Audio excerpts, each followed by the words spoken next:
పాత్రికేయ మిత్రులకు, అలాగే ఈరోజు సభను అలంకరించిన నా మీ ప్రియమైన దర్శకులు కృష్ణవంశీ గారికి, అలాగే డైనమిక్ హీరో శ్రీకాంత్ గారికి, అన్ని రకాల పాత్రలను అవలీలగా చేసే మన శివాజీ రాజా గారికి, ఇక్కడ విచ్చేసిన మీ అందరికీ ఈరోజు ఖడ్గం 22 సంవత్సరాల తర్వాత మళ్ళీ రిలీజ్ చేయాలని ఒక చిన్న అభిప్రాయంతో మేము ముందుకు వచ్చాము. ఈ చిత్రం నిర్మించడానికి ముందు, నిర్మిస్తున్నప్పుడు ఒక యాక్టర్గా నాకు ప్రత్యేకంగా ఇది నా మొదటి చిత్రం కావడము, తర్వాత ఈ నేషనల్ స్కూల్ ఆఫ్ డ్రామాలో చదివిన తర్వాత 7 years తర్వాత నేను ఒక మంచి రోల్ కోసం నేను వేచి చూస్తున్నప్పుడు 7 సంవత్సరాల వనవాసం తర్వాత దొరికిన మొదటి చిత్రం నా కోసం ఖడ్గం. అంటే నటుడిగా నా వనవాసం అదే. తర్వాత దీని వెనకాల ఎన్నో రకాల కథలు ఉన్నాయి ప్రిపరేషన్లో.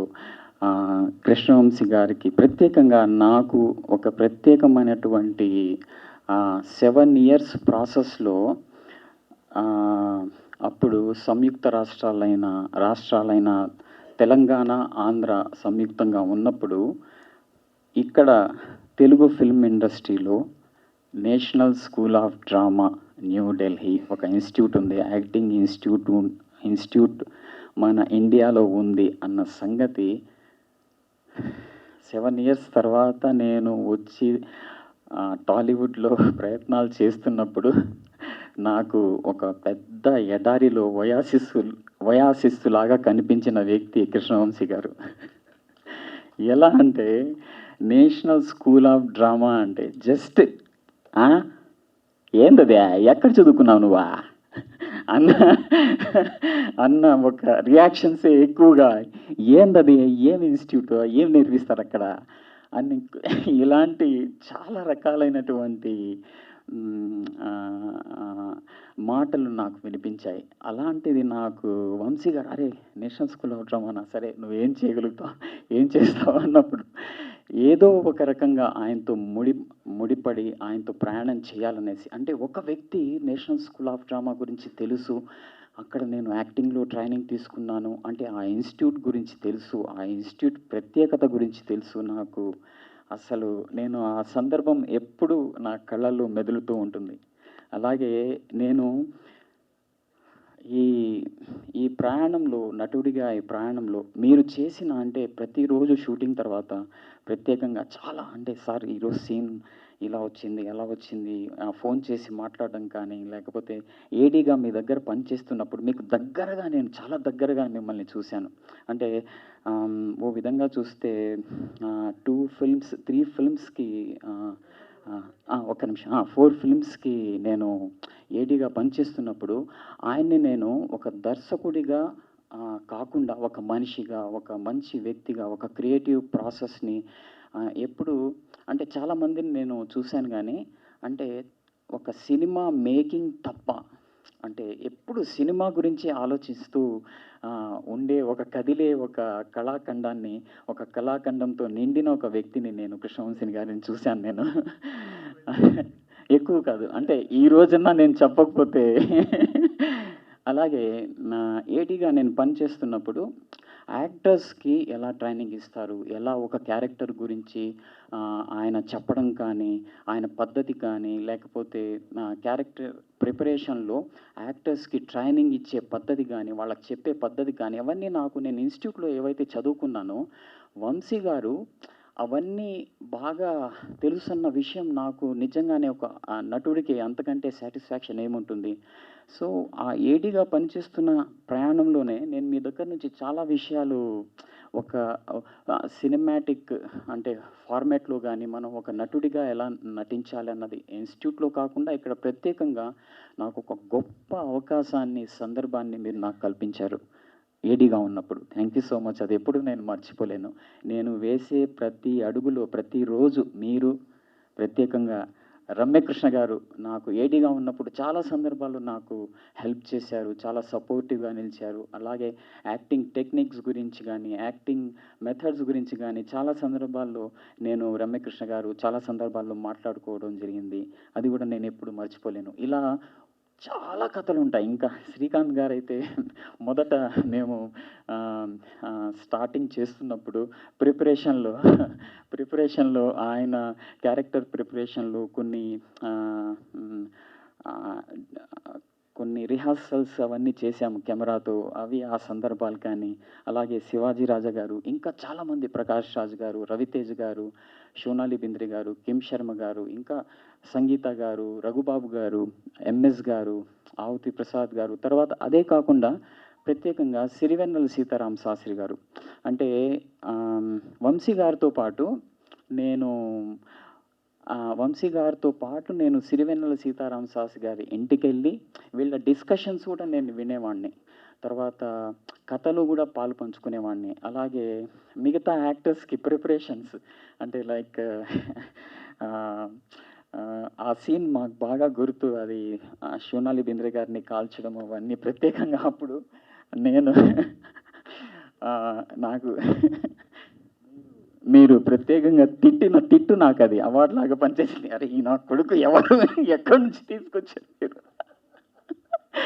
అది నేను అంటే ఇలాంటివి కొల్లలుగా మన దగ్గర విషయాలున్నాయి. ఇవి ఆహ్, నేను ప్రత్యేకంగా ఈరోజు ఇలా చెప్పుకుంటూ వెళితే ఈ సందర్భము, సమయం సరిపోదు. చాలా విషయాలున్నాయి. కానీ సార్ మీరు అందరూ ఒక నటుడిని ఎలా అయితే కనిపిస్తున్నాడో, ఒక వ్యక్తిని, ఒక నటుడిని ఎలా అయితే కనిపిస్తున్నారో, వాళ్ళని అలాగే తీసుకొని మలిచి సినిమా చేయడం సహజ పద్ధతి ఇది. కానీ నేను కొత్తగా వచ్చినప్పుడు ఒక certificate national school of drama నుంచి యాక్టింగ్‌లో చేసిన సర్టిఫికేట్ తప్ప, నా మాటలు తప్ప, ఇంకా వేరే ఏ ప్రపంచం తెలియని నాకు ఏం చేశారంటే నాలో అంటే సర్టిఫైడ్ యాక్టరు సర్టిఫికేట్ ఉండడం వేరు. నాలో ఒక మంచి నటుడిని ఆయన చూసి నా మీద అంత పెద్ద నమ్మకంతో నాకింకా గుర్తు ఆ దేవానంద్ స్టూడియోలో శక్తి ఫిల్మ్ డబ్బింగ్ జరుగుతున్నప్పుడు ఏంట్రా ఒక సినిమా ఉంది చేయబోతున్నాను. ఒక 4 సీన్లుంటాయి అని నాకు అట్లా బయట మనం నిలబడి అందరూ ఉన్నారు. అది నాకింకా గుర్తు. నేనెప్పుడు తప్పకుండా చేస్తాను సార్ ఎందుకు చేయను. 4 సీన్లేంటి ఒక్క సీనయినా చేస్తాను అనేసి నేను అనడము. అక్కడి నుంచి మొదలైన మా ప్రయాణము ఇంకా కొనసాగుతూ ఉంది. అప్పుడప్పుడు మాట్లాడుకుంటూ ఉంటాము. నిన్న కూడా ప్రత్యేకంగా చాలా ఇంటికెళ్ళి నేను మాట్లాడడం జరిగింది. నాకెప్పుడు మీరు రమ్యకృష్ణ గారు ఎప్పుడు నాకు ఇన్స్పైరింగ్. నేను వేసే ప్రతి అడుగులో మీరు నాకు మీ పట్ల నాకు ఒక కృతజ్ఞత భావం ఉంటుంది. ఎప్పుడూ ఉంటుంది. అలాగే thank you sir. Love you sir. Love you. అలాగే ఈ చిత్రంలో పనిచేసిన స్పెషల్లీ భూపతి గారు, అలాగే స్టిల్ సత్యం గారు, ఆయన ఇక్కడ లేరు. ఆయన ఆత్మకు శాంతి కలగాలనేసి, అలాగే ప్రత్యేకంగా సిరివెన్నెల సీతారామ శాస్త్రి గారు, తర్వాత పేకేటి రంగా గారు, ఇంకా కొంతమంది ఉన్నారు. వాళ్ళందరికీ నేను పేరు పేరున ధన్యవాదాలు తెలియజేసుకుంటున్నాను. ఇలాంటి సందర్భం నేను ఒక నటుడిగా నాకు ఈ ఫిల్మ్‌లో పనిచేయడం, నాకు ఒక మంచి పాత్ర దొరకడము, అది టాలీవుడ్‌లో అట్ ద సేమ్ టైమ్ మీలాంటి సాంగత్యంలో ఇలాంటి సందర్భం రావడం నాకు ఇది ప్రకృతి ప్రసాదించిన వరంగా భావిస్తున్నాను. నేనెప్పుడు నా జీవిత కాలంలో నేను మర్చిపోలేని సందర్భం. అది sir. Thank you so much. Love you sir. Love you. Bye. Thank you so much అన్న. శివాజీ రాజా గురించి స్టార్ట్ చేసేటప్పుడు ఒక చిన్న ఇన్సిడెంట్ చెప్తా. ఈ సినిమా ఫస్ట్ ఆఫర్ చేసినప్పుడు శ్రీకాంత్కి, ప్రకాష్కి, రవికి అందరికీ పెద్ద పెద్ద క్యారెక్టర్లు ఇచ్చి నాకు చిన్న క్యారెక్టర్ అంటావా నేను చేయనని చెప్పి వెళ్ళిపోయాడు. సో అందుకని పగబట్టే అర్ధరాత్రి 12:30కి ఫోన్ చేశాను. అరగంటలో నువ్వు ఇక్కడ రావాలి, రాక్ క్యాజువల్లో షూట్ చేస్తున్నావు, హాఫ్ అన్ అవర్లో అంటే పడుకుని నిద్రపోతున్నాడు పాపం. ఏం చేస్తావు తెలియదు, నువ్వు రా అన్నాడు. అంటే నా క్యారెక్టర్ అని పెరిగిందా అన్నాడు. పెరగలేదు, అలాగే ఉంది, రా. వచ్చి పొద్దున వరకు చేసాడు పాపం. So thank you Shivaji. But చేసిన ఒక్క సీన్ కూడా అద్భుతంగా చేసి. Love you Vamsi. పాత్రికేయ మిత్రులకు, ఎలక్ట్రానిక్ మీడియా వారికి, ఇక్కడ విచ్చేసిన శ్రీకాంత్ గారు, కృష్ణవంశీ వాళ్ళ అభిమానులకి నా హృదయపూర్వక నమస్కారాలు. మధుమురళి గారు, thank you so much sir. ఇంత అద్భుతమైన సినిమా తీసినందుకు, దీంట్లో మాకు అవకాశం ఇచ్చినందుకు. ఇంకా వేదిక మీద ఉన్నందరూ నా ఫ్యామిలీ మెంబర్స్ కాబట్టి ప్రత్యేకించవట్లేదు. మా బావ శ్రీకాంత్, అలాగే more than my brother Vamsi. Vamsi ఏ రోజు నేను లేకుండా సినిమా తీయలే. అలాగే కృష్ణవంశీ అనే వ్యక్తి, లేకపోతే శివాజీరాజు అనే వ్యక్తి కూడా ఇంత కెరీర్ ఉండేది కాదేమో, 40 సంవత్సరాల కెరీర్ ఉండేది కాదు. ఎందుకంటే ప్రతి సినిమాలోనూ, ఒక సినిమాలో నా క్యారెక్టర్ ఉన్నట్టు ఇంకో సినిమాలో ఉండదు. నిన్న కాక మొన్న 1 మంత్ బ్యాక్ మొరారి పండగ చేసుకున్నాం. ఇప్పుడు పండగ ఖడ్గం పండగ. ఈ సినిమా గురించి ఆయన చెప్పారు. ఆయనతో, వంశీతో ఎన్నో అనుభవాలు. ఆయన ఏదన్నా చెప్తే అంటే ఆయన ఆ వ్యక్తిని సాటిస్ఫై చేయడం అన్నది చాలా కష్టం. చాలా కష్టం అంటే సముద్రం సినిమా అనుకుంటా. శ్రీహరి, రవితేజ, నేను పరిగెత్తాలి. ఈ రోజు వరకు సాటిస్ఫై చేయలేకపోయాను. నువ్వు లేటుగా పరిగెత్తావరా అంటాడు. ఇప్పటికీ కూడా అన్ని సంవత్సరాలు అయిపోయింది సినిమా. అందుకనే తన సినిమాల్లో మాకు పేరు రావడానికి మెయిన్ కారణం ఏంటంటే ఒళ్ళు దగ్గర పెట్టుకు చేయటం. ఈ ఖడ్గం సినిమా కూడా ఫస్ట్ నేను చేయనని చెప్పా. వాళ్ళందరికీ ఇన్ని రోజులు ఉన్నాయి, నాకేమో 1 డేనా 2 డేనా అని. లాస్ట్ ఒక రోజు ఫోన్ చేసి రమ్మంటే ఇంట్రెస్ట్ లేకుండానే వచ్చాను. కానీ నేను చేసిన 500 సినిమాల్లో నాకు గుర్తుండిపోయే సినిమాలు 2. ఆ 2 కృష్ణవంశీ సినిమాలు ఒక్కొక్క రోజే చేశాను. ఒకటి మా అమ్మ పేరు నాంచారమ్మ అంట. ఇప్పటికీ నన్ను అడుగుతూనే ఉంటారు ఎక్కడికి వెళ్ళినా కూడా. నిన్న కాక మొన్న ఏదో తెలంగాణ అవుట్డోర్ వెళ్తే అక్కడ అడుగుతున్నారు, సార్ మీ నాంచారమ్మ డైలాగ్ నాకు చాలా ఇష్టం సార్ అని. అది ఓన్లీ హాఫ్ అన్ అవరే చేయడం జరిగింది.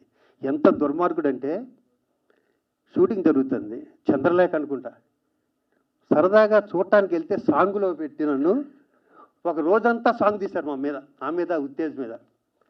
అలాగే ఏ రోజు థ్యాంక్స్ చెప్పలేను వంశీ, నువ్వు లేకపోతే నేను లేను. ప్రత్యేకించి అంటే అవకాశం నాకు మొన్న మొరారికి కూడా చెప్పుకోవడానికి కుదరలేదు, ఇప్పుడు కుదిరింది. Love you Vamsi, thank you so much. అలాగే మా బావ గురించి ఎంత చెప్పినా తక్కువే. 120 సినిమాలు చేసిన శ్రీకాంత్ ఇప్పటికీ మొదటి సినిమా చేసినట్టే ప్రిపేర్ అవుతుంటాడు. ఇంట్లో దగ్గర చూస్తాం కాబట్టి మాకు తెలుస్తుంది. ఇంట్లో నుంచి బయలుదేరిన దగ్గర నుంచి వచ్చే వరకు ఫస్ట్ సినిమా చేస్తున్నాడు. ఇదే నా మొదటి సినిమా. అందుకనే ఇంత లాంగ్ కెరీర్. తన తర్వాత ఎంతమంది హీరోలు అయినా కూడా మా కళ్ళ ముందు వెళ్ళిపోయారు తప్పితే తనతో పాటు సమానంగా వచ్చి ఉండేవారు. గ్రేట్ బావా, గ్రేట్. చూసే వెనకాల నుంచి అలా చేసుకుంటూ వెళ్తావే అన్నాడు. నువ్వు ఇంకో 30-40 ఏళ్ళు చేస్తూనే ఉంటావు అలాగా. ఇందాక వెనకాల వాళ్ళు భలే కామెంట్ చేశారు, నాకు బాగా నచ్చింది అది. మీరా ఈ కుర్రాలు అని, ఇంకా కుర్రోళ్ళు అంటారు, వీళ్ళు ముసళ్ళు అయిపోతేనా కాదా? నాకు అలా అర్థం చేసుకున్నాను నేను. పిల్లలా? మీరు పిల్లలు కానీ మేము ముసళ్ళు. ఇప్పుడు నేను ప్రత్యేకించి అరే సూపరు, సూపర్ సూపర్ సూపర్. ఇక ఆఖరిగా ఒక మాట, వంశీ అంటే ఎంత ఇష్టం అంటే, తెలుగు సినిమా ఒకటి దాంట్లో నేను లేను, అది తమిళ్లో తీస్తున్నాడు. తమిళ్ హీరో పార్థిబన్ అనుకుంటా, అంతఃపురం తెలుగులో నేను లేను, తమిళ్లో నన్ను పెట్టాడు. పెట్టి లిప్ కిస్ ఉందిరా నీకు దీంట్లో అన్నాడు. ఓకే అన్న. అది ఎవరితో తెలుసా? పార్థిబన్తో లిప్ కిస్. అది దగ్గరుండి చేయించాడు. మళ్ళీ ఆయన నేను మొహమాట పడి 2 అవర్స్ బతిమల్లో కూడా వదలకుండా సౌందర్య గారితో ఈ మాట ఎందుకు చెప్పారంటే, తను ఏం చెప్పినా చేస్తూనే ఇన్ని సంవత్సరాలను చేస్తూనే ఉంటాం. వంశీ మళ్ళీ సూపర్ డూపర్ హిట్ కొట్టాలి, ఇలాంటి ఫంక్షన్ చేసుకోవాలి. Thank you Vamsi, love you once again, thank you. ఈ సినిమా త్వరలో రిలీజ్ అవుతుంది 18th. మళ్ళీ ఫస్ట్ టైం ఎంత హిట్ అయినో అంత హిట్ అవుతుంది. దీంట్లో పనిచేస్తున్న అసిస్టెంట్ డైరెక్టర్ అందరికీ, all the best. Thank you. Love you all. Thank you sir. Thank you very much. కరెక్ట్గా 22 ఇయర్స్, అప్పుడే 22 ఇయర్స్ అయిపోయిందా అనిపిస్తుంది. ఎందుకంటే ఖడ్గం ఇప్పుడు చూసినా ఏదో ఫ్రెష్గా ఫీల్ అవుతూ ఉంటాం. ప్రతి ఆగస్టు 15కి కానీ గాంధీ జయంతికి కానీ ఎప్పుడు కూడా టీవీలో చూసి మళ్ళీ చాలాసార్లు చూడడం జరిగింది. నా సినిమాల్లో ద బెస్ట్ ఫిలిం ఇప్పటికి చాలామంది అడుగుతూ ఉంటారు, ఖడ్గం లాంటి ఫిలిం తీయండి తీయండి అని. ఎక్కడ తీస్తాం ఇప్పుడు? తీయలేము. ఎందుకంటే అది ఒకటే వస్తుంది, పీస్, మాస్టర్ పీస్.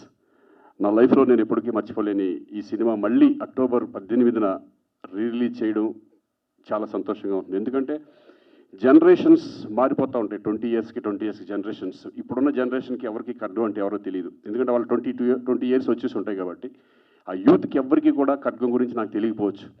మళ్ళీ ఒక మంచి పేట్రియాటిక్ ఫిలిం, మంచి ఫిలిం మీ ముందుకు రాబోతుంది. డెఫినెట్గా ఒక మంచి సినిమా చూసిన అనుభూతి మీకు కలుగుతుందని నేను మనస్ఫూర్తిగా అనుకుంటున్నాను. డెఫినెట్గా ఇంకా వంశీ, అసలు ఈ సినిమా నాకు వచ్చేది కాదు, నన్ను వద్దన్నారు ప్రొడ్యూసర్ గారు. మధుమురళి ఫస్ట్ అంటే ఒకటి, అంతకుముందు నేను ఎప్పుడు ఫ్యామిలీ సబ్జెక్ట్ చేసేవాడిని. ఫ్యామిలీ సబ్జెక్ట్ చేస్తూ ఇంత పెద్ద దీంట్లో ఒక బ్యూటిఫుల్ మంచి ఎమోషనల్ క్యారెక్టర్ చేయడం అనేది ప్రొడ్యూసర్స్ కూడా డెఫినెట్గా వంశీ ధైర్యం చేసి నాకు ఇచ్చాడు. కానీ అంతే కదా వంశీ, ఫస్ట్ వద్దన్నాడు కదా. శ్రీకాంత్ కాకుండా వేరే వాళ్ళు అయితే నేను సినిమా చేస్తానని చెప్పారు ఆయన. కానీ ఆయన అన్న దాంట్లో కూడా ఒక న్యాయం ఉంది. ఎందుకంటే అప్పటి వరకు నేను ఫ్యామిలీ సబ్జెక్ట్ చేశాను, భయపడ్డారు, ప్రొడ్యూసర్గా భయపడ్డాడు. కానీ వంశీ నాకు శ్రీకాంత్ గురించి తెలుసు, ఆడేంటో తెలుసు. డెఫినెట్గా శ్రీకాంతే నాకు కావాలి అని పట్టుబట్టి మళ్ళీ ఈ క్యారెక్టర్ నాకు ఇవ్వడం నిజంగా నా లైఫ్లో నేను మర్చిపోలేను. వంశీ అలాగే మధుమురళి కూడా. మధుమురళి అన్నాడు కానీ తర్వాత మళ్ళీ ఎస్ నువ్వు అనుకుందంటే కరెక్టే చేసేయండి అని చెప్పారు ధైర్యంగా. ఆ ధైర్యం చేసి నాకు ఆ క్యారెక్టర్ ఇవ్వడం. అలాగే దాంట్లో రవితేజ, ప్రకాష్ రాజ్ వాళ్ళు విద్యగా రాలేదు, వాళ్ళు లేరు, ఊళ్ళో లేరు కాబట్టి రాలేకపోయారు, లేకపోతే వాళ్ళు వచ్చేవాళ్ళు. So thank you Vamsi. నాకు ఎందుకంటే వంశీ సినిమాలో ఆర్టిస్ట్ చేయడం అనేది ఒక నేను ఫిల్మ్ ఇన్స్టిట్యూట్ నుంచి వచ్చాను, కానీ ఈయన ఒక ఇన్స్టిట్యూట్, సపరేట్ ఇన్స్టిట్యూషన్. ఎందుకంటే వంశీ చెప్పే విధానం, ఆర్టిస్ట్కి ఇంజెక్ట్ చేసే విధానం ఎంత బాగుంటుందంటే ప్రతి పాయింట్, ఈచ్ పాయింట్ మన నరనరాల్లో దింపేస్తాడు. అటువంటి వంశీ ఆయన సినిమా చేసిన తర్వాత మనకి చాలా కాన్ఫిడెన్స్ వస్తుంది. వేరే సినిమాలు చేసినప్పుడు చాలా ఈజీ అనిపిస్తుంది. అట్లా 3 సినిమాలు ఆయన డైరెక్షన్లో చేయడం. నేను ఖడ్గం తర్వాత నా 100వ ఫిలిం, 100 మూవీ కావాలని వంశీ అయితే నాకు బాగుంటుంది నా 100వ సినిమా. కానీ మహాత్మా, అలాగే గోవిందుడు అందరి వాడేలో నాకు బ్యూటిఫుల్ మంచి క్యారెక్టర్ రామ్ చరణ్ సినిమాలో ఇవ్వడం. ఇలా చెప్పుకుంటూ పోతే ఈయన గురించి చాలా ఉంటాయి. ఎందుకంటే నాకు నచ్చిన డైరెక్టర్స్లో వంశీ ఒకళ్ళు. ఇప్పటికీ ఆయన ఇంకా ఉంది, ఆయన ఎన్నో మంచి సినిమాలు చేయాలని. ఇంకా ఇండస్ట్రీలో వంశీ లాంటి డైరెక్టర్, నిజంగా అంత టెక్నికల్ డైరెక్టర్ ఈరోజు కూడా ఆయన పాత సినిమాలు ఏది చూసినా సరే ఆయనలాగే తీసే డైరెక్టర్స్ చాలా తక్కువ. అటువంటి మళ్ళీ వంశీ ఇంకా మంచి సినిమాలు చేయాలి. అక్టోబర్ ఇప్పుడు ఈ 18న రిలీజ్ అవుతున్న సినిమా మీరందరూ చూసి ఎంజాయ్ చేస్తారని నేను అనుకుంటున్నాను. ఎందుకంటే నా లైఫ్లో బెస్ట్ సాంగ్ నువ్వే సాంగ్, అది ఎప్పటికీ మర్చిపోలేను. సిరివెల్ల సీతారామ శాస్త్రి గారు ఆయన లేకపోవడం నిజంగా దురదృష్టం. ఈ సాంగ్ జరిగినప్పుడు గుర్తుందా నీకు? ఏంటి ఫస్ట్ సాంగ్ విన్నప్పుడు ఏంటి వంశీ డ్యాన్స్ పెట్టవేంటి, మామూలుగా నడిపించి చేపించేస్తున్నావు అన్నాను. గుర్తుందా? ఈ సాంగ్లో డ్యాన్స్ ఉండకూడదురా, ప్లీజ్ రా, డ్యాన్స్ లేదురా అన్నాడు. అలా ఒక సరదాగా నాకు కొంచెం షై ఉండేది. హీరోయిన్తో, సోనాల్ బింద్రే తనతో చేసేటప్పుడు షై ఉండేది. మేమిద్దరం కలిసి రిహార్సల్ చేసేవాళ్ళం. నువ్వు ఆగు, మేమిద్దరం చేస్తాం, ఫస్ట్ నన్ను టెన్షన్ పట్టద్దని చెప్పి. అలా అంటే తలుచుకుంటుంటే చాలా ఇన్సిడెంట్స్ ఇవన్నీ చాలా బాగుంటాయి. సో అక్టోబర్ 18న డెఫినెట్గా ఈ సినిమా మీరు చూసి ఎంజాయ్ చేస్తారని అనుకుంటున్నాను. అలాగే షఫీ అప్పుడే ఒక నేషనల్ స్కూల్ ఆఫ్ డ్రామా అప్పటి నుంచి వచ్చి చాలా న్యాచురల్ యాక్టర్. ఎంత న్యాచురల్ అంటే నేను ఇన్స్టిట్యూట్ నుంచి వచ్చాం కానీ బట్ వాళ్ళ ఇన్స్టిట్యూషన్, వాళ్ళ స్టైల్ ఆఫ్ యాక్టింగ్ వేరేగా ఉండేది. అంతా అంటే మెథడ్ యాక్టింగ్ టైప్ ఆఫ్ ఎక్కువ ఉండేది కదా మామూలు ఇన్స్టిట్యూషన్. మాకు అది నేర్పల, మాదంతా వెళ్ళిపోతూ ఉండేది అంతే అది. సో వండర్ఫుల్ ఆర్టిస్ట్ని ఇండస్ట్రీకి పరిచయం చేశారు వంశీ. అలాగే ఇంకా మా బావ గురించి ఏం చెప్తాం, వాడు ఏ క్యారెక్టర్ చేసిన దాంట్లో ఇద్దరం ఎన్నో సినిమాలు చేసాం. ప్రేయశ్రావు దగ్గర నుంచి ఎన్ని సినిమాలు చేసాము. ప్రతి సినిమాలో కూడా వాడు మంచి బ్యూటిఫుల్ క్యారెక్టర్, మంచి ఆర్టిస్ట్. ఇప్పుడు ఏ క్యారెక్టర్ చేసినా కూడా దాన్ని ముందుకు తీసుకెళ్ళిపోతాడు. అద్భుతమైన పర్ఫార్మర్. థ్యాంక్ యూ బాబా. ఎన్నో సినిమాలు, అద్భుతమైన సినిమాలు ఉన్నాయి మన వినోదం దగ్గర నుంచి అప్పుడు లెక్కేసుకుంటే. సో మరి మరొక్కసారి అందరికీ నేను థ్యాంక్స్ చెప్పుకుంటున్నాను. అలాగే ప్రొడ్యూసర్స్కి, వంశీకి థ్యాంక్ యూ వెరీ మచ్. ముఖ్యంగా థ్యాంక్స్ చెప్పుకోవాల్సింది ప్రొడ్యూసర్ మా ఫ్రెండ్ శంకర్ మురళి గారికి. ఇలాంటి ఒక సినిమా చేయనిచ్చినందుకు, చేస్తున్నప్పుడు సపోర్ట్ ఇచ్చినందుకు, రిలీజ్ తర్వాత కూడా చాలా టఫ్ కండిషన్స్లో కూడా ఉండి ఫేస్ చేసినందుకు. దాని తర్వాత శ్రీకాంత్ కానీ, ప్రకాష్ రాజ్ కానీ, రవితేజ కానీ, శివాజీ రాజా కానీ, సంగీత కానీ, కిమ్ శర్మ కానీ, సోనాలి బింద్రే కానీ, పూజా భారతి కానీ, ఎంఎస్ నారాయణ కానీ చేసిన యాక్టర్స్ అందరూ. తర్వాత ముఖ్యంగా దేవిశ్రీ ఫెంటాస్టిక్ సాంగ్స్ ఇచ్చాడు, ఆయనకి థ్యాంక్స్. తర్వాత మా గురువు గారు సీతారామ శాస్త్రి గారు. సో పేరున అందరికీ థ్యాంక్స్. తర్వాత ఈ మధ్య ప్రెస్ మీట్లలో జర్నలిస్టుల ఇన్వాల్వ్మెంట్ లేకుండా, ముఖ్యంగా సురేష్ కుండేటి ఇన్వాల్వ్మెంట్ లేకుండా అంత బాగోదేమో అనుకుంటున్నాను. అందుకని మీరు ఏదన్నా క్వశ్చన్స్ అడిగితే సమాధానం చెప్తా.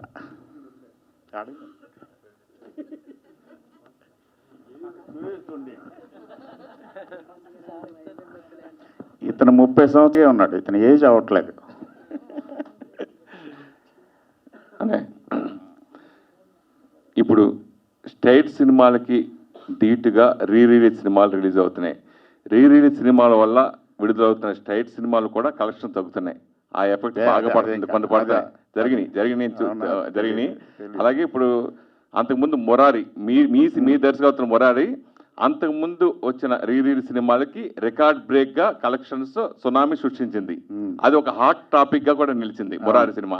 దాని తర్వాత వస్తున్న సినిమా ఇది. అలాగే ఈ సినిమా గురించి, అలాగే నెక్స్ట్ మళ్ళీ మీ సినిమాల్లో, మీరు చేసే సినిమాల్లో రిలీజ్ ఏ సినిమా చేస్తే బాగుంటుంది అనుకుంటున్నారు? అది మీరు చెప్పాలి. ఏది సినిమా అంటే నాకు అన్ని సినిమాలు చేస్తే బాగానే ఉంటుంది అనిపిస్తుంది. చందమామ చూడు ఇన్ని ఉన్నాయి. సో అది జనాలకు వదిలేద్దాం. సరే, ముందుకు వచ్చిన కాన్సెప్ట్ ఈ సినిమా లైక్ రిలీజ్ల వల్ల ఇప్పుడు సినిమాలకి కాంపిటీషన్ ఉంటుందని నేను అనుకోవట్లేదు. First thing. Second thing, Murari నా పర్సనల్ రీజన్ ఏంటంటే, నా అనాలిసిస్ ఏంటంటే, Murari for the last 2 decades బాగా dark cinema, dark emotions, dark scenes ఎక్కువైపోయింది, వైలెన్స్ ఎక్కువైపోయింది. వాటి మధ్యలో సడన్గా ఒక కలర్ఫుల్ ఫ్యామిలీ అండ్ మ్యూజికల్ రావటం, అది మహేష్ బాబు మేజర్ ఫ్యాక్టర్ దానికి. And Mahesh Babu fans major factor. Plus మురారికి సపరేట్గా ఒక సెక్ట్ ఆఫ్ ఫ్యాన్స్ ఉన్నారు. వాళ్ళందరి వల్ల అంత పెద్ద రెస్పాన్స్ వచ్చిందని అనుకుంటున్నాను. బట్ బేసిక్ రీజను బాగా డార్క్ ఎక్కువైపోతుంది సినిమాలో. ఇది సినిమా అప్పుడు సెన్సేషన్ సృష్టించేసినా కానీ కొంచెం కాంట్రవర్సీగా మీరు చేసిన అంతకుముందు సినిమాలకి ఈ సినిమా చాలా డిఫరెంట్. లైక్ ఇప్పుడు ప్రకాష్ రాజ్ గారి క్యారెక్టర్ గురించి కానీ అప్పుడు కూడా బాగా చర్చనీయంగా మాట్లాడుకున్నారు. సో మీకు అప్పుడు వచ్చిన ఎదుర్కొన్న సమస్యల గురించి కానీ, తర్వాత వచ్చిన అప్లాజ్ గురించి కానీ ఏం చెప్తారండి? అప్లాజ్ ఫెంటాస్టిక్ అప్లాజ్ వచ్చింది. నాకు ఇప్పటివరకు కూడా ఒక 4-5 ఫిల్మ్స్ ఉన్నాయి నేను చేసిన వాటిలో, అన్నిటికీ చాలా గొప్ప రెస్పెక్ట్, గొప్ప ఎఫెక్షన్ వచ్చింది. So I'm very very grateful to all the producers in the first place, అలాంటి సినిమా చేయనిచ్చినందుకు ఫస్ట్. సెకండ్, ఆఫ్ కోర్స్ మన audience, most beloved audience, I'm happy. తర్వాత అవి వచ్చిన ప్రాబ్లమ్స్ అంటే అవి అప్పటితో అయిపోయినాయి కదా, ఇప్పుడు ఎందుకు వెళ్ళుకోవడం. శ్రీకాంత్ గారు, ఒకటి 22 సంవత్సరాలు దిగిన ఫోటోకి ఈ ఫోటోకి ఏమీ తేడా లేదు, కళ్ళజోడు ఒకటే తప్ప. నిన్ను చూసే కాపీ కొడుతున్నాను నేను. నీకు తెలుసా 97లో నీ మ్యారేజ్కి వచ్చాం అక్కడికి, పాలకొల్లు. అవును, అప్పుడు ఎలా ఉన్నావు, ఇప్పుడు అలాగే ఉన్నావు. సరే అన్న, ఇప్పుడు ఫైనల్గా ఒక్క ఛాన్సు అని మనకి ఇష్టమైన చాలా తక్కువ రేర్గా ఉంటారు. అలాగే కృష్ణవంశీ గారి దర్శకత్వంలో ఒక్క సీన్ చేసినా చాలు అని ఆర్టిస్ట్ అప్పుడు ఫీల్ అయ్యేవారు. మనం ఉన్నప్పుడు చాలా వంశీ గారు ఒక్క వేషం ఇచ్చిన చాలు, ఒక్క సీన్లో చేసినా చాలు అని ఫీల్ అయ్యేవారు. అట్లాంటిది మీరు ఖడ్గం, మహాత్మా, మళ్ళీ హీరోగా కాకుండా క్యారెక్టర్ కూడా గోవింద్ నండవర్ చేయడం జరిగింది. సో ఇందాక ఫస్ట్ నిర్మాత వద్దన్నా ఏదొద్దన్నా చేయడానికి, సో అలా ఒప్పుకున్నారు కాబట్టి అప్పుడు వంశీ గురించి, ఇప్పుడు వంశీ గురించి మీరు ఏం చెప్తారు? అప్పుడు వంశీకి ఇప్పుడు కొంచెం తప్పితే హాట్గా అప్పుడు ఎలా ఉన్నాడో డెఫినెట్గా ఇప్పుడు సినిమా చేస్తే అదే వంశీ నాకు కనపడతాడని అనిపిస్తుంది. ఎందుకంటే ఇప్పటికీ ఆయన నేను ఎప్పుడు రెగ్యులర్గా టచ్లో ఉంటాం. నేను అంటా ఉంటా, నాకు ఒక మంచి ఇంకో ఖడ్గం సినిమా చేద్దాం వంశీ అంటే ప్రొడ్యూసర్ తీసుకురా అంటారు. అదే కదా లేని మనకి ఇప్పుడు. సో వంశీ అనేది ఎప్పుడు మారలా, బట్ కొంత గ్యాప్ రావచ్చేమో కానీ 100% వంశీ మళ్ళీ మంచి డైరెక్టర్గా ప్రూవ్ చేసుకుంటాడు డెఫినెట్గా. నాకు మార్పు ఏం లేదు, అతను నాకు ఏం మార్పు కనపడలా. అదే ఫ్రెండ్షిప్, అదే ఇది. వంశీ గారు, నేను వెంకట్ రెడ్డి సార్. చెప్పండి సార్. ఖడ్గం సినిమా ఒక సెన్సేషనల్. ఇప్పటికి కూడా మనం ఇండిపెండెన్స్ డే ఇలా చూస్తుంటే ఆ పాటలు వేసేసి మొత్తం ఇప్పటికి కూడా చూస్తుంటాం. అలాంటి శాటిలైట్ ఛానల్స్ న్యూస్లో కూడా మనం బాగా చూస్తుంటాం సార్. అయితే నేను అనేది ఏంటంటే ఇలాంటి సినిమాని పార్ట్ 2 లాగా చేయొచ్చు కదా, ఎందుకంటే హీరో కూడా రెడీగా ఉన్నాడు. నాకు తెలిసి శ్రీకాంత్ గారు అబ్బాయి రోషన్ పర్టికులర్గా అదే కదా మీ క్వశ్చన్. నాకు పార్ట్ 2 మీద నమ్మకం లేదు సార్. పార్ట్ 2 అనేది ఒక బిజినెస్ ప్రపోజిషన్స్ అయింది తప్ప ఎక్స్టెన్షన్ ఆఫ్ ఏ ఫిలిం అవ్వట్లేదు. ప్లస్ నా సినిమాలు అన్నీ కూడా అక్కడతో ఎండ్ అయిపోతుంది, వన్ అండ్ ఓన్లీ అని. దానికి ఎక్స్టెండ్ చేసి అదే దాంట్లో డ్వెల్లింగ్ అనేది నాకు ఆ స్కిల్ రాలా, ఆ క్రాఫ్ట్ తెలియదు నాకు. సినిమా అంటే ఒకటే సినిమా సార్. పార్ట్ 2 కాకపోయినా అలాంటి సబ్జెక్టు మరి అది అలాంటిది వస్తుంది, నెక్స్ట్ ఇయర్ వస్తుంది. ఎవరితో వస్తుంది? అంతకంటే పెద్ద వస్తుంది. అక్కడే మీరు మళ్ళీ పొరపడబడి ఎవరితో ఖడ్గం ఎవరితో అనుకుని చేసామా, ఎవరో సబ్జెక్ట్ కరెక్ట్ అవుతారో. నాకు సబ్జెక్టే హీరో అండి, హీరోని బట్టి సబ్జెక్ట్ కాదు. నాకు అది రాదు, అదొక ఆర్ట్. అలాంటి ఆర్ట్ నాకు రాదు. సినిమాని బట్టి యాక్టర్స్. Nice name. చెప్పండి. Thank you sir. Sir actually మీ సినిమాలు మేము చిన్నగా ఉన్నప్పుడు, అంటే అది చెప్తే మళ్ళీ మాకు ఏజ్ అయిపోయింది అన్నట్టు మాట్లాడుతున్నారు కాబట్టి అలా ఎంజాయ్ చేసాం చూస్తూ. నాకు మీ సినిమాల్లో బాగా నచ్చేది ఏంటంటే ఖచ్చితంగా హీరోయిన్కి ఒక స్పెషల్ సాంగ్, హీరోయిన్ని చూపించే విధానం అన్నది కూడా చాలా అద్భుతంగా ఉంటుంది. మాకు లిటరల్లీ మేమందరం బాగా ఎంజాయ్ చేస్తాం. ఇప్పుడు ఇక్కడ ఉన్న చాలామంది యంగ్ ఫిలిం జర్నలిస్టులు, ఐ మీన్ ఉన్న వాళ్ళందరూ, మా అన్న కూడా అంట, సురేష్ అన్న కూడా అంట. సో సార్, అంటే మీ మార్క్ ఆఫ్ ఫిలిమ్స్లో ఖచ్చితంగా ఆ టైప్ ఆఫ్ ఒక పాట ఉంటుంది. అంటే మీరు కావాలని ఇట్లా చెయ్యాలి అని చెప్పి అలా క్రియేట్ చేస్తారా, లేదంటే కథకి అది అవసరం అన్నట్టు పెట్టడం జరిగిందా? 50-50. నాకు అందరికి కూడా ఒక అమ్మాయి అనేది ఒక most beautiful creation of a God. So ఆటోమేటిక్గా దాన్ని రిప్రజెంట్ చేయడం కోసం సినిమాలో జరుగుతుంది. ఆ రోజు మీరు అలా అనుకుని చేశారు కాబట్టి ఇప్పుడు రిలీజెస్ అప్పుడు ప్రతి ఒక్కళ్ళు బీభత్సంగా ఎంజాయ్ చేస్తున్నారు థియేటర్స్ లో. ఆల్మోస్ట్ ఆ గెటప్స్ వేసుకెళ్ళి మరి. బట్ అందులో ఫస్ట్ ఆ అమ్మాయిలు ఏంజల్స్ లాగా చాలా బ్యూటిఫుల్గా ఉంటారు. ప్లస్ శాస్త్రి గారు లాంటి ఒక అద్భుతమైన పాటల రచయిత, Devi Sri Prasad, Mani Sharma, music directors Sandeep Chowta, Shashi Preetham, plus cameramen, locations, so many things involves. Final గా వీటిలన్నిటికన్నా మీ విజన్ అయితే బాగుందని ఒప్పుకుంటాను. స్క్రీన్ మీద అమ్మాయి actor, weather male actor female actor, వాళ్ళకి కనపడతారు కాబట్టి మేజర్ షేర్ వాళ్ళకి వెళ్తుంది. అండ్ ఇంతమంది కష్టం ఉంటుంది. అండ్ ఇంకొకటి రీసెంట్ గా చెప్తున్నటువంటి మురారి రిలీజ్ ఏదైతే అయిందో అప్పుడు థియేటర్ లో జరిగిన సందడి మీరు చూసారు. ఆల్మోస్ట్ ఫ్యాన్స్ ఏ తరహా రచ్చన చేశారన్న చూసారు కదా, మ్యారేజ్ ఏదైతే ఉందో సార్. అది చూసిన తర్వాత what is your first feeling sir? ఏంట్రా ఇది? ఫస్ట్ ఆఫ్ ఆల్ మ్యారేజ్ అలా చేసుకోవడం చాలా తప్పు అనిపించింది, బాధ అనిపించింది నాకు.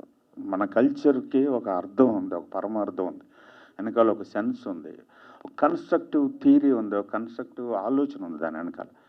అది అంటే వాళ్ళకి తెలియక కొంత, ప్లస్ ఒక ఫ్యాన్సీ ఇమీడియట్ దీనికి పబ్లిసిటీ కొంత, కెమెరాలు సోషల్ మీడియాలో వచ్చిన తర్వాత దానివల్ల ఎక్కువ రియాక్ట్ అయ్యారు.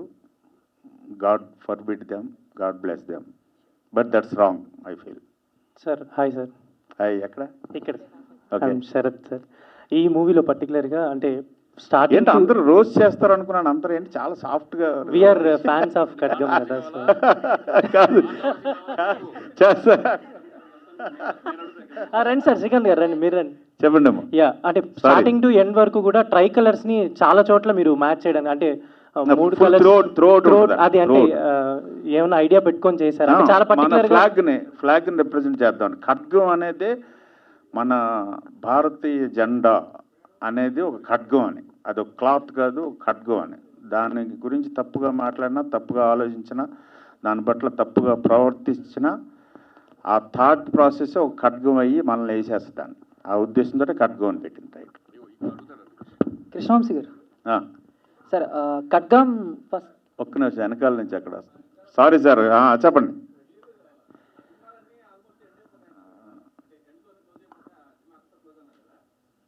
కంక్లూజన్ లేదు కదా దానికి, అందుకే లాస్ట్లో ఆ క్వశ్చన్ వేసాను, ఈ మారణ హోమానికి అంతం ఎప్పుడు ఎక్కడ? ఇవాళకి 35 years తర్వాత కూడా అదే పరిస్థితి ఉంది. అవునండి అవునండి అవునండి కృష్ణవంశీ గారు sir. So Khadgam first shoot experience ఏ సీన్ ఫస్ట్ తీశారు? సో గుర్తుందా దాని గురించి ఏమన్నా? తిట్లు తిన్నాను ఫస్ట్ సీన్కి. Sir first scene first shot early morning Charminar దగ్గర శ్రీకాంత్ను షఫీ చేజ్ మార్నింగ్ 3:30కి వెళ్ళి స్టార్ట్ చేసాం. 9:30 నుంచి శ్రీకాంత్ కొడతాడు అనుకున్నాను ఆ రోజు. అంటే తనకి ఆల్రెడీ పాపం నీ పెయిన్ ఉంది, నీ ఆపరేట్ అయింది. పొద్దున 4 నుంచి స్టార్ట్ అయితే ఈవినింగ్ వరకు పరిగెడతానే ఉన్నాం పాత బస్తీలో. నేనే పొరపాటున అన్నాను, నీ ఇష్టం పెట్టుకో, ఐఎమ్ రెడీ అన్నాను. ఆ మాట అంటాం అయిపోయాం. ఎక్కడెక్కడ పెట్టి ఎప్పుడు పరిగెత్తరా, సందులు పరిగెడతానే ఉన్నాను. నమస్కారం పెట్టి, అరే నీతో ఎప్పుడు నేను పెట్టుకోను. సార్ అది ఫస్ట్ డే. కృష్ణవంశీ గారు, నా ఇష్టం ఛానల్ నుంచి శివాజీరాజానండి. 20 సంవత్సరాల నుంచి అల్లూరి సీతారామరాజు తీస్తారని నన్ను ఊరిస్తున్నారు సార్. అది ఎంతవరకు వచ్చింది? తీస్తారా, పోస్ట్ పోన్ చేస్తారా, ఉంటుందా, ఉండదా? డబ్బులు తీసుకుని వచ్చేయండి, రేపే చేశారు సార్. అదే ఏం రెడీ. శ్రీకాంత్ గారు మీకే. సో బేసిక్గా ఇందాక మీరు మాట్లాడుతూ నువ్వే అనే సాంగ్ మీకు ఎంత ఫేవరెట్ అన్నారు. అదే నువ్వు సో మీకే కాదు చాలా మందికి కూడా అది ఒక లవ్ యాంథమ్ లాగా వాళ్ళ లైఫ్ లో. సో ఇందాక మాట్లాడుతూ కొన్ని సీన్లు చేయడానికి నేను కొంచెం మొహమాటం సిగ్గుపడ్డాను అనిపించింది. మాకైతే స్క్రీన్ మీద చూస్తున్నప్పుడు అది ఎక్కడ కనిపించలేదు. అంటే మీరు అంత బాగా చేశారు, మీరు అంత బాగా చేశారు. బట్ అంటే అంత దూసుకుని వెళ్ళలే నేను. అదేనే కాదు, నాకు కొంచెం మొహం ఎక్కువ. సార్ చెప్తాడు. ఎన్ని టేక్స్ తీసుకున్నారు సార్ మొత్తం ఆ సాంగ్ చేయడానికి? ఎన్ని టేక్స్ తీసుకున్నారు? టేకులు అంటూ ఏం లేదు. రిహార్సల్ ఈయంతో చేసేవాడిని ఫస్ట్ అనేవాడు. Single takes. ఇప్పుడు ఆ సాంగ్స్ మాంటేజ్ సాంగ్స్ అంటారు బేసిక్గా, కొరియోగ్రాఫ్డ్ సాంగ్స్ కాదు. ఐ మీన్ స్టెప్స్ తోటి ఉన్న సాంగ్స్ కాదు. అందుకని కొరియోగ్రాఫర్ లేకుండా నేనే నా సినిమాలో చాలా పాటలు నేనే చేస్తాను. 3 days చేసాం, వియన్నాలో చేసాం. సో ప్రతి షాట్ ఫస్ట్ కన్సీవ్ చేసిన తర్వాత శ్రీకాంత్ తోటి, నేను శ్రీకాంత్ని, నువ్వు సోనాల్ బెంద్రే అని చెప్పి మేమిద్దరం చేసి, ఆ తర్వాత ఇప్పుడు నేను సోనాల్ బెంద్రే, నువ్వు శ్రీకాంత్ చేయరా అని మేమిద్దరం చేస్తుంటే ఆ అమ్మాయి చూసి సోనాలి మా ఇద్దరిని తిట్టి అప్పుడు తను చేసి అలా చేసాం సాంగ్ అని. సో బాగా తనకి ఇంట్రోవర్ట్ కొంత, షైనెస్ కొంత, ప్లస్ గర్ల్స్ అనగానే కొంచెం చాలా ఇంటిమేట్గా ఉంటాయి షార్ట్స్. సో అవన్నీ సిగ్గుపడుతూ ఉండేవాడు. దాన్ని కొంచెం ఓవర్కమ్ చేయడానికి ఒక టైం పడుతుంది కదా. షఫీ గారు సో ఇందాక మాట్లాడతారు, మీరు షూట్లో ఉన్నప్పుడు ఆయన అన్న ఒక మాట మీకు బ్లెస్సింగ్ లా ఉంది అనిపించింది అన్నారు కదా. ఏంటి ఆ మాట? ఏమన్నా చెప్పచ్చా బయటికి మీడియా, లేకపోతే అది మనసులోనే?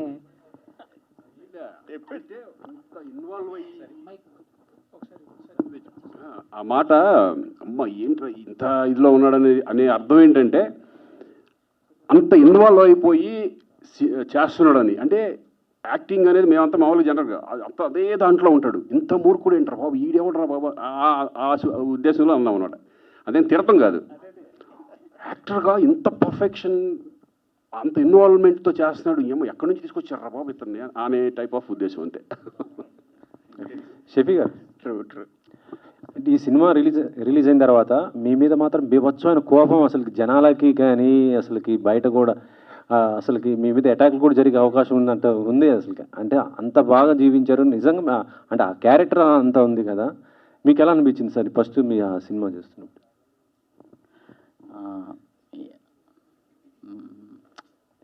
యాక్టర్గా నేనేం పని చేసినా అవును, అలా కూడా 2-3 సందర్భాల్లో చాలామందికి కోపం వచ్చింది. ఈవెన్ అప్పుడు ప్రత్యేకంగా ఒక స్పెషల్ షో ఏర్పాటు చేశారు. ఎవరికి మన అప్పుడు కొంత అంటే ఫిల్మ్ రిలీజ్ అయ్యాక కొన్ని ఒడిదుడుకులు వచ్చాయి. కొన్ని చోట్ల నుంచి అబ్జెక్షన్స్, కొన్ని బ్యాన్ చేశారు. కొన్ని చోట్ల ఒకరిద్దరు చనిపోయారు. చాలా విచారకరం. అప్పుడు ఏంటంటే స్పెషల్గా ఒక షో వేశారు. అప్పుడు హోమ్ మినిస్టర్ దేవేందర్ గౌడ్గా ఆయన ఇతను నిజంగానే పాకిస్తాన్ నుంచి తీసుకొచ్చారా అన్నమాట. అలాగా అంటే ప్రత్యేకంగా చెప్పాలంటే నేను ఏ పాత్ర చేసినా అందులో పెద్ద పీట దర్శకుడికే ఇస్తాను. నేను కృష్ణవంశీ గారికే ఇస్తాను నేనేం చేసినా. ఎందుకంటే అక్కడ మా ఇద్దరి మధ్యన ఒక రకమైనటువంటి అండర్స్టాండింగ్ ఎలాంటిదంటే అది ఫర్ ఎగ్జాంపుల్ ఆయన ఏం కోరుకుంటున్నాడో నేను ఊహించగలను. నేను ఎలా చేస్తానో అంటే ఈవెన్ నేను ఏడీగా పనిచేస్తున్నప్పుడు 100 లెన్స్ పెడితే 100 లెన్స్కి ఎలాంటి యాక్టింగ్ చేయాలి, 24 లెన్స్ పెడితే 24 లెన్స్కి ఎలాంటి కంపోజిషన్, బాడీ లాంగ్వేజ్ ఉండాలన్న అంతే. అంటే ఆయన లెన్స్ చెప్పిన తర్వాత ఫలానా లెన్స్ అనేసి నేను యాక్టర్స్ కానీ బ్యాక్గ్రౌండ్ కానీ అవన్నీ సర్చ్ చేసేవాడిని అనమాట. సో ఇంత డీప్గా వెళ్ళడానికి తర్వాత నేను నేర్చుకున్న అంటే నేషనల్ స్కూల్ ఆఫ్ డ్రామాలో నేను తీసుకున్న ట్రైనింగ్ కానీ లేకపోతే నాకేంటంటే నేను ఏ పని చేసినా ఇంత శ్రద్ధగానే చేయాలనుకుంటాను. నాకు ఇష్టమైన పని, నాకు ఇష్టమైన వృత్తి నటన కాబట్టి ఆయన ఏం చెప్పినా దాన్ని నేను ఒక ఆత్మను దాంట్లో క్రియేట్ చేయడానికి నేను ఇప్పుడు కూడా అదే ప్రయత్నం చేస్తాను. నాకు చాలా ఇష్టం. సో అంత బలంగా ఇంపాక్ట్ చేయడానికి నేను ఒక్కడనే కాదు, నాకు ఇచ్చిన ఇన్పుట్స్, వంశీ గారు నాకు ఇచ్చిన ఇన్పుట్స్, నా మెథడ్ యాక్టింగ్కి ఆయన చాలా సపోర్ట్ చేశారు. నేను ఎక్కడన్నా ఉండాలన్నా, నేను ఎక్కడన్నా వెళ్ళన్నా, నేను స్టడీ చేయాలన్నా ఒకటి చాలా జాగ్రత్తగా అని చెప్పేవారు, జాగ్రత్త చేసేవారు. ఇవన్నీ ఆ ప్రాసెస్లో నేను చాలా డీప్గా వెళ్ళడానికి ఆయన సహకారం లేకుండా ఉంటే ఆయన నన్ను యాక్టర్గా ఆ మెథడ్ యాక్టింగ్ని, ఆ ప్రాసెస్ని అర్థం చేసుకునే ఒక దర్శకుడు దొరికినప్పుడు నటుడికి ఎక్స్ప్లోర్ చేయడానికి చాలా స్పేస్ దొరుకుతుంది. ఆ స్పేస్ ఉంది కాబట్టి ఆయన నాకు ఇచ్చారు. నా మెథడ్ యాక్టింగ్ అర్థం చేసుకున్నారు. క్యారెక్టర్ని కూడా అలా నాకు ఇంజెక్ట్ చేశారు కాబట్టి నేను చెప్పగలిగాను, నేను చేయగలిగాను. వితౌట్ డైరెక్టర్ నా ఒక్కడి వల్ల ఏమయ్యేది కాదు. అంతే. Whole credit goes to Guruji. Srikanth గారు. Sir, I'm Anjali from TFPC. First of all అయితే ఇందాక మీరు మాట్లాడినట్టు చెప్పినట్టు ఖడ్గంలో ఫస్ట్ టైం మిమ్మల్ని చూసినప్పుడు ఒక ఫ్యామిలీ హీరో, అప్పటి వరకు అమ్మాయిలందరికీ ఒక రొమాంటిక్ హీరోగా కనిపించిన మీరు ఆల్ ఆఫ్ సడన్ సీరియస్గా, ఎమోషనల్గా, కోపంగా కనిపించేసరికి ఏంటి ఇలాగున్నారు అని చాలామంది అనుకుని ఉంటారు. బట్ మీకు ఫర్ ద ఫస్ట్ టైం ఈ ఖడ్గం గురించి, ఈ క్యారెక్టర్ గురించి చెప్పినప్పుడు మీరేమనుకున్నారు? అండ్ అనుకున్నారా లైక్ నేను క్యారీ ఫార్వర్డ్ చేయగలనా, ఇంతగా నన్ను యాక్సెప్ట్ చేయగలరా అని ఏమైనా అనుకున్నది ఉందా? And also I have another question కూడా. ఇది ఆన్సర్ చెప్తే ఇంకో క్వశ్చన్ అడుగుతాను. ఓకే. ఫస్ట్ అనుకున్నప్పుడు నేను వంశీ దగ్గర నుంచి నాకు ఆఫర్ రాగానే ఒకటే అనుకున్నాను, అది ఎటువంటి క్యారెక్టర్ అయినా నేను చేసేద్దాన్ని డిసైడ్ అయిపోయా. నేను సబ్జెక్ట్ కూడా వినలేదు ఫస్ట్లో. అరే వంశీ ఇట్లా మా వంశీ వచ్చి నాకు ఇటువంటి క్యారెక్టర్ ఉంది, నీకు మంచి క్యారెక్టర్ అంటే నువ్వు నాకు సబ్జెక్ట్ చెప్పదు నేను చేసేస్తాను అన్నాను ఒకటే మాట. తర్వాత చెప్పాను అనుకోండి ఇట్లా ఉంటుంది క్యారెక్టరైజేషన్ చెప్పుకుని ఉంటారు. బట్ నాకు భయం వేయాలి, ఎందుకంటే నాకు ఒక కాన్ఫిడెంట్ అంటే నేను చేయగలను కాన్ఫిడెంట్. ఎందుకంటే నేను విలన్గా చేశాను బిగినింగ్ సినిమాల్లో నేను విలన్గా చేయడం, నాకు ఎమోషన్ అంటే చాలా ఇష్టం, బాగా ఎమోషన్ క్యారెక్టర్స్ అంటే బాగా ఇష్టం. ఆ కాన్ఫిడెంట్ అంటూ నాలో ఉండేది. బట్ అది నమ్మాలి కదా, డైరెక్టర్స్ నమ్మాలి, ప్రొడ్యూసర్స్ నమ్మాలి. వంశీ నన్ను నమ్మాడు. ఎందుకంటే పాత బస్తీలో మా షూటింగ్ దగ్గరికి అప్పుడప్పుడు వచ్చేవాడు, నేను ఫైట్ చేసినప్పుడు చూసి అంటే నాలో ఏం చూశారని వంశీ గారిని అడగాలి అసలు. ఎందుకంటే ఆయన నా మీద డెఫినెట్గా శ్రీకాంత్ చేస్తాడని ఒక కాన్ఫిడెంట్తో నాకు ఆ క్యారెక్టర్ రావడం జరిగింది. నా లైఫ్లో గుర్తుండిపోయే క్యారెక్టర్. ఓకే. సో ఖడ్గం మూవీ రిలీజ్ అయిన తర్వాత ప్రకాష్ రాజ్ గారి క్యారెక్టర్, మీ క్యారెక్టర్ అండ్ అలాగే రవితేజ గారి character 3 pillars of the movie అనొచ్చు. బట్ మీకు అపార్ట్ ఫ్రమ్ యోర్ క్యారెక్టర్ వాళ్ళిద్దరిలో ఏ క్యారెక్టర్ వచ్చుంటే బాగుండేది ఆర్ నేను చేస్తే ఇంకా బాగుండేది అని అనిపించింది? నా క్యారెక్టర్ నాదే. రవితేజ క్యారెక్టర్ రవితేజనే, వాడే చేయాలి ఆ క్యారెక్టర్. ప్రకాష్ రాజే చేయాలి యాక్చువల్గా. ఎందుకంటే వాళ్ళకు ఉంటుంది కదా విజన్ ఎవరికైతే బాగుంటుంది. బట్ నేను ఆ క్యారెక్టర్ నేను ఊహించుకోలేను, ఎందుకంటే నా క్యారెక్టరే నాకు బాగా నచ్చిన క్యారెక్టర్. నాకైతే రవితేజ క్యారెక్టర్, అలాగే ప్రకాష్ రాజ్, ముగ్గురిది equal character. Okay done. Thank you అండి. Thank you so much.